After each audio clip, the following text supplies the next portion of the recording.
नमस्कार दोस्तों, आपका स्वागत है हमारे YouTube चैनल कहानी का जादू पर। आज हम आपको एक अत्यंत रोचक और शिक्षाप्रद कहानी के साथ लेकर आए हैं, सिंहासन बत्तीसी, भाग 9। दोस्तों, आज हम आपको नवीं पुतली मधुमालती, विक्रमादित्य और प्रजा का हित की एक रोमांचक कहानी के बारे में बताएंगे, जो हमें अनगिनत शिक्षाएं देती है। चलिए इस रोमांचक कहानी में समाहित हों, तो बिना किसी देरी के शुरुआत करते हैं। नवीं पुतली।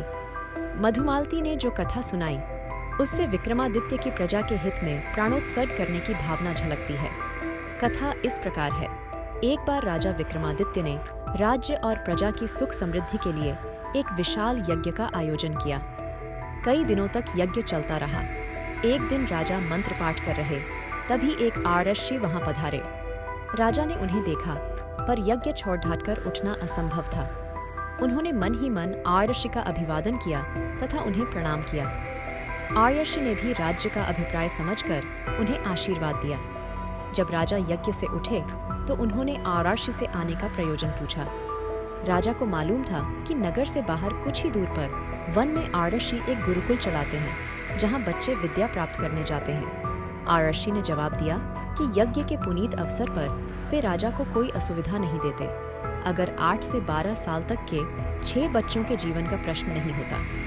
राजा ने उनसे सब कुछ विस्तार से बताने को कहा। इस पर आर्षि ने बताया कि कुछ बच्चे आश्रम के लिए सूखी लकड़ियां बीनने वन में इधर उधर घूम रहे थे। तभी 2 राक्षस आए और उन्हें पकड़ कर ऊंची पहाड़ी पर ले गए। आर्षि को जब वे उपस्थित नहीं मिले तो उनकी तलाश में वे वन में बेचैनी से भटकने लगे। तभी पहाड़ी के ऊपर से गर्जना जैसी आवाज सुनाई पड़ी डेढ़ी, जो निश्चित ही उनमें से एक राक्षस की थी। राक्षस ने कहा कि उन बच्चों की जान के बदले उन्हें एक पुरुष की आवश्यकता है, जिसकी वे मां काली के सामने बलि देंगे। जब आर्षि ने बलि के हेतु अपने आप को उनके हवाले करना चाहा, तो उन्होंने असहमति जताई।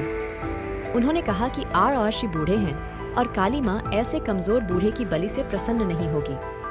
काली मां की बलि के लिए अत्यंत स्वस्थ क्षत्रिय की आवश्यकता है।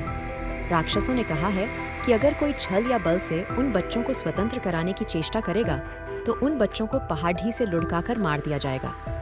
राजा विक्रमादित्य से आर्षि की परेशानी नहीं देखी जा रही थी। वे तुरंत तैयार हुए और आर्षि से बोले, आप मुझे उस पहाड़ी तक ले चले। मैं अपने आप को काली के सम्मुख बलि के लिए प्रस्तुत करूंगा। मैं स्वस्थ हूँ और क्षत्रिय भी। राक्षसों को कोई आपत्ति नहीं होगी। आर्षि ने सुना तो हतप्रभ रह गए। उन्होंने लाख मनाना चाहा, पर विक्रम ने अपना फैसला नहीं बदला। उन्होंने कहा, अगर राजा के जीवित रहते उसके राज्य की प्रजा पर कोई विपत्ति आती है, तो राजा को अपने प्राण देकर भी उस विपत्ति को दूर करना चाहिए। राजा आर्षि को साथ लेकर उस पहाड़ी तक पहुंचे। पहाड़ी के नीचे उन्होंने अपना घोड़ा छोड़ देश दिया तथा पैदल ही पहाड़ पर चढ़ने लगे। पहाड़ी वाला रास्ता बहुत ही कठिन था, पर उन्होंने कठिनाई की परवाह नहीं की। वे चलते चलते पहाड़ा की चोटी पर पहुंचे। उनके पहुंचते ही एक राक्षस बोला कि वह उन्हें पहचानता है और पूछने लगा कि उन्हें बच्चों की रिहाई की शर्त मालूम है कि नहीं। उन्होंने कहा कि वे सब कुछ जानने के बाद ही यहाँ आए हैं, तथा उन्होंने राक्षसों से बच्चों को छोड़ बेच देने को कहा। एक राक्षस बच्चों को अपनी बाहों में लेकर उड्डहा और नीचे उन्हें सुरक्षित पहुंचाने आया। दूसरा राक्षस उन्हें लेकर उस जगह आया जहां मां काली की प्रतिमा थी और बलिवेदी बनी हुई थी। विक्रमादित्य ने बलिवेदी पर अपना सर बलि के हेतु झुका दिया। वे जरा भी विचलित नहीं हुए। उन्होंने मन ही मन अंतिम बार समझकर भगवान का स्मरण किया और वह राक्षस खड्ग लेकर उनका सर धड़ से अलग करने को तैयार हुआ। अचानक उस राक्षस ने खड्ग फेंक दिया और विक्रम को गले लगा लिया। वह जगह एकाएक अद्भुत रोशनी तथा खुशबू से भर गई। विक्रम ने देखा कि दोनों राक्षसों की जगह इंद्र तथा पवन देवता खड़े थे।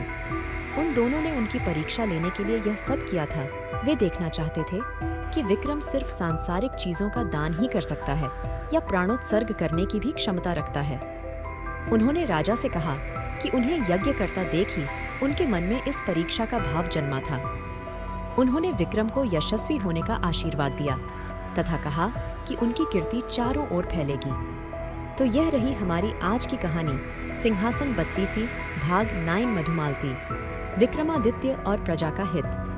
अगर आपको यह वीडियो पसंद आया हो तो लाइक करें, शेयर करें और हमारे चैनल को सब्सक्राइब करना न भूलें। अब हम मिलते हैं अगले वीडियो 10वीं पुतली भाग 10 प्रभावती, विक्रमादित्य और राजकुमारी का विवाह, सिंहासन बत्तीसी की आगे की कहानी में। तब तक के लिए धन्यवाद।